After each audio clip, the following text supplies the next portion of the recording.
சகோதரர்களே, இன்று ஒரு தகவலின் இன்றைய செய்தி சமீபத்தில் பேஸ்புக் வழியாக வந்து மக்கள் மத்தியிலே பரபரப்பாக ஏற்படுத்திய ஒரு சம்பவம்.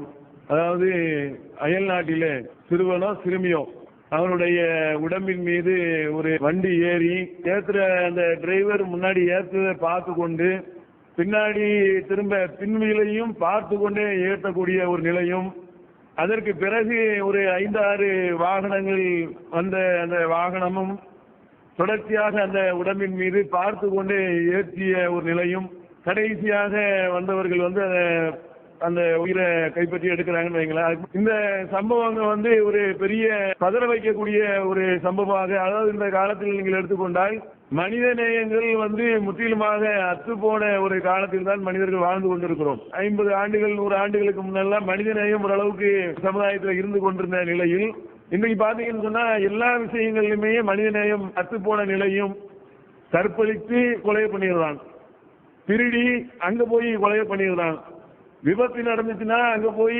கொள்ளையடிச்சு கொலை பண்ணிடுறான், ரயில்ல பயணம் செய்யக்கூடிய இடங்கள்ல போனீங்கன்னா அங்கேயும் கற்பழிப்பு கொலை கொள்ளை இப்படி பாத்தீங்கன்னு சொன்னால் எந்த இடங்கள்ல பார்த்தாலும் சரி மனித நேயம்ங்கிறது சின்ன அளவு கூட இல்லாத ஒரு நிலையை பார்க்கிறோம். அதுல ஒரு சம்பவம் தான் இந்த சம்பவம். தெரிந்து கொண்டே அந்த குழந்தையின் மீது வாகனத்தை ஏற்றக்கூடிய ஒரு சம்பவத்தை பார்க்கிறோம். அதே இன்னொரு வீடியோவும் வெளியிட்டு இருக்கிறாங்க. என்ன வெளியிட்டு இருக்காங்கன்னு சொன்னால், ஒரு பைபாஸ் சாலையில எல்லா வாகனங்களும் போய் கொண்டிருக்கக்கூடிய ஒரு இடத்துல ஒரு நாய் வந்து அடிபட்டுருது. அந்த நாயை வந்து இன்னொரு நாய் வந்து அந்த பைபாஸ் சாலையில இருந்து இழுத்து கொஞ்சம் கொஞ்சமா கொண்டு போய் சைட்ல கொண்டு போய் அதனுடைய உயிரை காப்பாற்றுவதற்கு உண்டான வேலையை நாய் செய்கிறது. ஆனா மனுஷன் பார்த்து கொண்டு ஒரு பச்சிலம் குழந்தை என்று கூட பார்க்காமல் இந்த கொடூர சம்பவத்தை செய்கிறது பார்க்கும்போது மனித நேயம் இருக்கிறதா அல்லது இன்றைக்கு மிருக நேயம் தான் தலை தூக்கி நிற்கக்கூடிய ஒரு நிலையை பார்க்கிறோம். மிருகங்களுடைய நேயம் வளர்ந்து கொண்டே இருக்கிறது. மனித நேயம் வந்து எல்லா விஷயங்களிலும் தாழ்ந்து கொண்டு அடிமட்ட நிலைக்கு போகக்கூடிய ஒரு நிலையை தான் நம்ம பார்க்கிறோம். அதனாலதான் இந்த விபத்தின் சம்பந்தமாக தான் இந்த ஒரு தகவலை நம்ம பார்க்க இருக்கிறோம். தமிழகத்தில் வந்து ஏராளமான விபத்துகள் நடந்து கொண்டு இருக்கிறது. தமிழகத்தில் எடுத்துக்கிட்டாலும் சரி, உலக அளவில் எடுத்துக்கிட்டாலும் சரி, நிறைய விபத்துகள் நாள் ஒரு மேனியாக பொழுது வண்ணமாக ஒவ்வொரு நொடி பொழுதும் விபத்துகள் நடந்து கொண்டே இருக்கிறது. அந்த விபத்துகளை பற்றிய புள்ளி விவரங்கள் வெளியிடக்கூடிய செய்திகளை பார்க்கும்போது மிகப்பெரிய அதிர்ச்சி தரக்கூடிய செய்தியாக அது இருக்கிறது. அதாவது உலக அளவில் வாகனங்களை எடுத்துக்கொண்டால் இந்தியாவில் வந்து 1% தான் இருக்கிறது. 100% வாகனம் தான் இந்தியாவில் இருக்கிறது. ஆனால் இந்தியாவில் 6% ஆக்சிடென்ட்கள் ஆகி கொண்டிருக்கிறது. அதிகமான புள்ளி விவரத்தின்படி பாத்தீங்கன்னா அதிகமாக சீனாவை விட இந்தியாவில் தான் வந்து வாகன ஆக்சிடென்ட்கள் அதிகமாக ஆகி கொண்டிருக்கிறது என்று அந்த புள்ளி விவரம் சொல்லுகிறது. அதே மாதிரி பாத்தீங்கன்னு சொன்னால் 1 மணி நேரத்திற்கு 13 பேர் இறக்குறாங்க. அதே மாதிரி 10 பேர் படுகாயம் அடைகிறார்கள். நம்ம நாட்டில் பாத்தீங்கன்னா சாலை ஓரத்தினுடைய விதிமுறைகள் எதுவுமே பேணப்பட கிடையாது. விதிமுறைகளை வந்து முறையா பேணி அது சரியா வைக்கக்கூடிய நிலைங்கிறது நம்ம நாட்டில் கிடையவே கிடையாது. அது பாத்தீங்கன்னா சாலைகள்ல, சாலை ஓரங்கள் வீடுகள், சாலை ஓர கடைகள், சாலை ஓரங்கள்ல வந்து எல்லா விதமான தொழில் விஷயங்களையும் வந்து சாலை ஓரங்கள்ல பண்றதுனால பொதுமக்கள் என்ன செஞ்சிடறாங்கன்னா நடு ரோட்டுக்கு வந்துடுறாங்க. அதனால ஏராளமான ஆக்சிடென்ட்கள் ஆகிறது என்று இந்த புள்ளி விவரங்கள் சொல்லக்கூடிய செய்தியை பார்க்கிறோம். தினமும் 43 பேர் வந்து இந்த ஆக்சிடென்ட்ல இறக்கிறார்களாம். 1.9 நிமிடத்துக்கு ஒரு வாட்டி ஒரு ஆக்சிடென்ட் ஆகிக்கொண்டே இருக்கிறது இந்தியாவில். பாத்தீங்கன்னா 1.9 நிமிஷம், 2 நிமிஷத்துக்குள்ள ஒரு ஆக்சிடென்ட் ஆகிட்டே இருக்கு. இப்ப நம்ம ஆரம்பிச்சு ஒரு 1/4 மணி நேரம் பேசுறோம்னு வைங்க, அது எத்தனை ஆக்சிடென்ட் ஆகி கணக்கு பண்ணிக்காங்க. இந்திய அளவில் ஆக்சிடென்ட் ஆகிக்கிட்டே இருக்கிறது. அது என்ன காரணம், அதை நிவர்த்தி பண்றதுக்கு நிறைய வழிமுறைகள் இருக்கிறது. ஆனா அது யாருமே பேடுவதும் கிடையாது. அதனுடைய புள்ளி விவரங்களை தான் நம்ம சொல்லிட்டு வரோம். 2011 ஒரு புள்ளி விவரம் சொல்லுது 15,422 பேர் பலியாயிருக்கிறாங்க. அதே மாதிரி 2012 என்ன சொல்றாங்கன்னு சொன்னால் 67,000 விபத்துகள் நடந்திருக்கிறது. அதுல 15,900 பேர் வந்து இறந்திருக்கிறாங்க. விபத்தினால ஏற்பட்டக்கூடிய விளைவை பாருங்க. அதுல தேசிய நெடுஞ்சாலைகளில் 22,168 விபத்துகள் நடந்திருக்கிறது. தேசிய நெடுஞ்சாலைகள் இல்லையா, மத்திய அரசு போட்டிருக்கக்கூடிய அந்த நெடுஞ்சாலையில் 22,168, மாநில நெடுஞ்சாலையில 20,920 ஆக்சிடென்ட்கள் ஆகிறது. அதே மாவட்ட சாலைகளில் பார்த்தீங்கன்னு சொன்னால் 15,020 ஆக்சிடென்ட்கள்.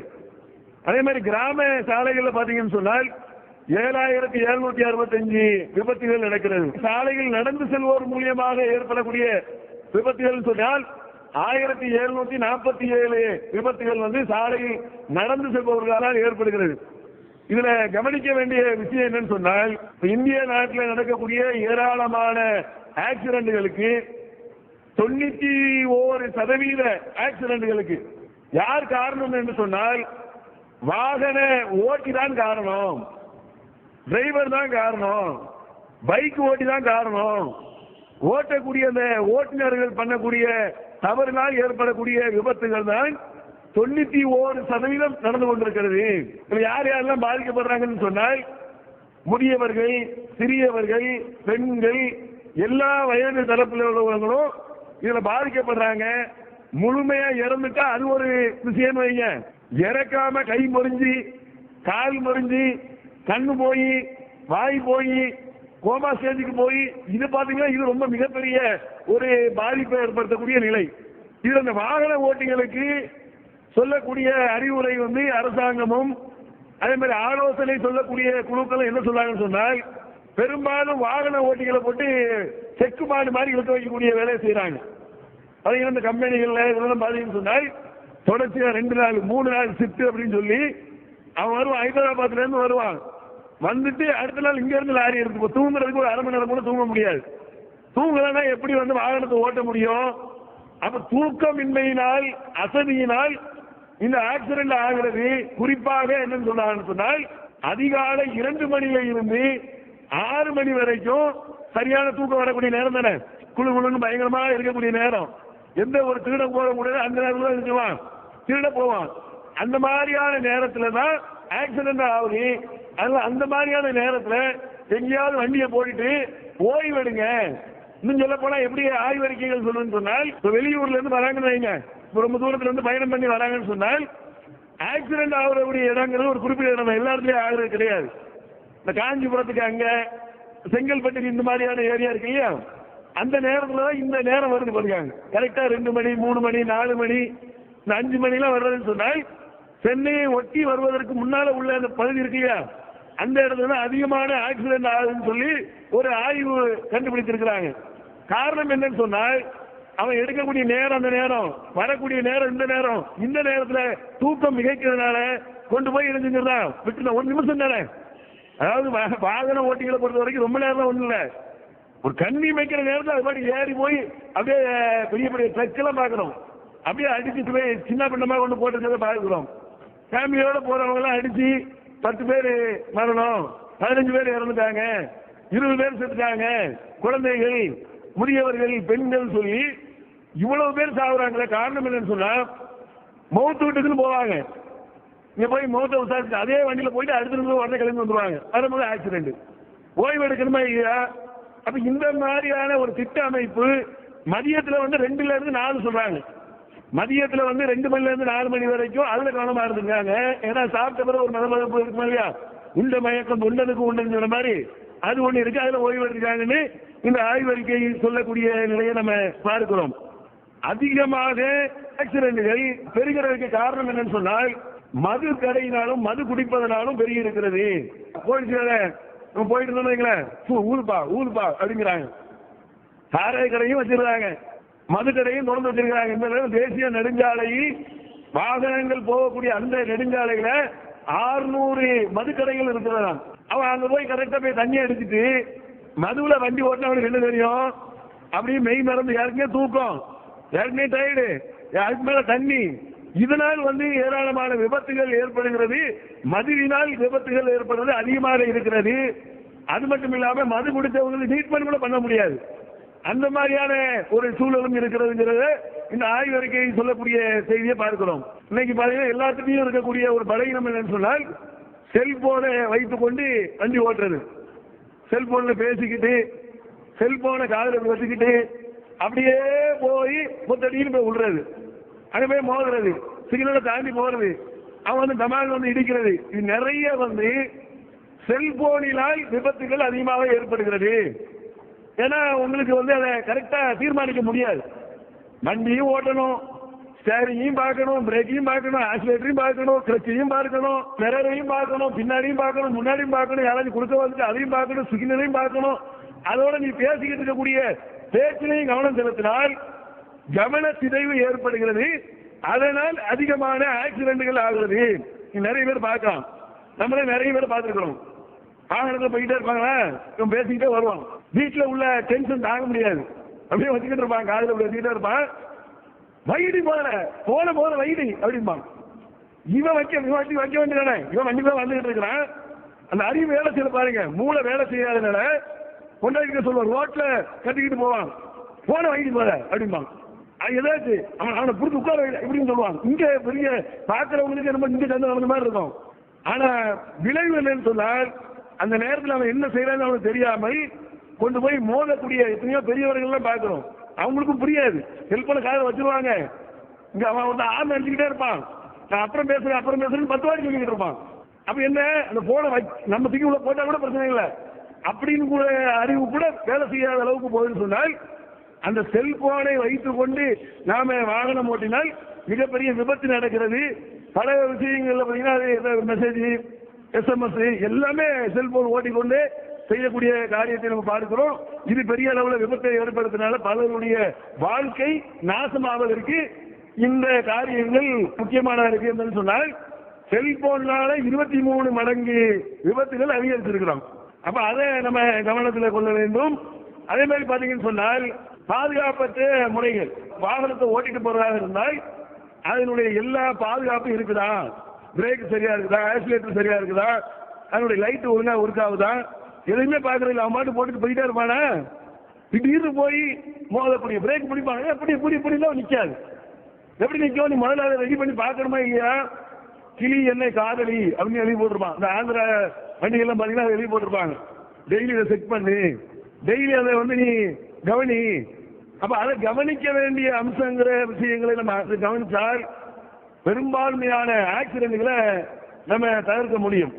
அதே மாதிரி பாத்தீங்கன்னா ரோடுகள்ல பாத்தீங்கன்னா நிறைய பள்ளங்கள், ஏராளமான பள்ளங்கள், கர்ப்பவதியா இருக்கிறவங்க எல்லாம் போறாங்க. அரசாங்கமா அங்க உள்ள லோக்கல்ல உள்ள யாராவது அதை கவனிக்கிறாங்களா? திடீர்னு ரோட்ல ஸ்பீடா தான் போயிட்டு இருப்பான், 40 போயிட்டு இருப்பான், 50 போயிட்டு இருப்பான். திடீர்னு பார்த்தா பள்ளம் இருக்கும். பள்ளம் இருந்தா என்ன ஆகும், சமாளிக்கு அடிச்சு வீசி ஆள் மண்டை காலி ஆயிடும். மண்டையில் அடிச்சா அவ்வளவுதான், மூளை போயிடும். அப்ப ஹெல்மெட் அணிஞ்சுக்காங்க, அது மாதிரி பெல்ட் போட்டுக்காங்க. இதெல்லாம் வந்து என்ன செய்றாங்க, வலியுறுத்துறாங்க. ஹெல்மெட் அணிகிறதுனால மண்டை பாதுகாக்கும், இல்லைன்னா போட்ட சல்லி மாதிரி நொறுங்கிடும், தூக்கி போட்டீங்கன்னா முட்டை மாதிரி உடஞ்சிடும். அப்ப மண்டையை பாதுகாப்பதற்கு இந்த ஹெல்மெட்டை நீங்க போட்டுக்காங்க, பாதுகாப்பாருங்கன்னு சொல்லி அதை வலியுறுத்தக்கூடிய செய்தியெல்லாம் நம்ம கவனத்தில் வைத்து இந்த ஆக்சிடென்ட்கள் அதிகம் ஆகக்கூடிய இந்த காரியங்களை நாம ஒவ்வொருவரும் நம்மால் இயன்ற அளவுக்கு அதை தடுக்கக்கூடிய ஒரு நிலையை ஓய்வு எடுத்து, அதே மாதிரி தேவையான அளவுக்கு பாதுகாப்போட. எத்தனையோ ஆக்சிடென்ட்கள் பாருங்களேன், தகப்பனாரே குழந்தை எடுத்திருக்கிறாங்க. அந்த மாதிரியான சம்பவங்கள்லாம் பார்க்கிறோம். தன்னுடைய வீட்டுல குழந்தை காருக்கு பின்னாடி நிற்கும், இவன் பேக்ல எடுப்பான், பிரேக் அடிக்கணும்னு ஆக்சிலேட்டர் நிறுத்தி எத்தனை குழந்தைகள் இறந்திருக்கிறது. அப்ப எவ்வளவு கவனமா இருக்கு. அப்புறம் ஒப்பாரி வச்சு என்ன பிரயோஜனம்? எத்தனையோ பள்ளிக்கூட பிள்ளைகள் பாத்தீங்கன்னு சொன்னா வேன் கொண்டு நிப்பாட்டின உடனே பள்ளிக்கூட பிள்ளைகள் இறங்கினா எங்க நிற்கும், வேனுக்குள்ள நிற்கும். எத்தனை பிள்ளைகள் வந்து இறந்திருக்கிறாங்க வேனுக்குல.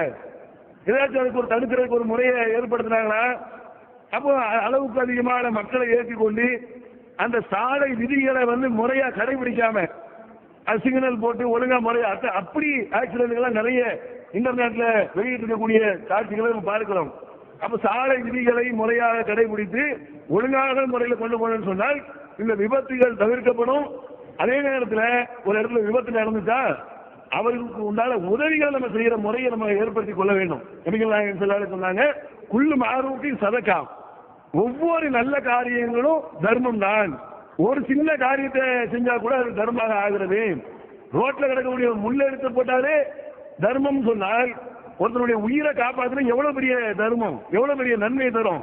அப்ப அந்த மாதிரியான ஆக்சிடென்ட் ஆயிட்டுனா என்ன செஞ்சுவாங்க, அப்படியே கண்டுக்காம போயிட்டே இருப்பாங்க. போலீஸ் கேஸ் ஆயிரும், அதாயிரும். சில விஷயம் உடனே இப்ப 108 இருக்குது, உடனடியாக போன் பண்ணா வந்துக்கிற அளவுக்கு இருக்கிறாங்க. அப்ப அந்த வாய்ப்புகளையும் ஏற்படுத்தி அந்த உயிர்களை காப்பாற்றி, முக்கியமா அந்த ஆக்சிடென்ட் ஆகினா எலும்புலாம் முடிஞ்சுன்னு வைங்க, அதுல செய்ய வேண்டிய காரியம் சொன்னால் ஒரு பலகையை எடுத்து கட்டி வச்சிடணும். சில நேரமே என்ன செய்வாங்க, அது பாட்டுக்கு இருப்பாங்க, கை தொங்கி கூட கொஞ்சம் பிஞ்சு வந்துடும்.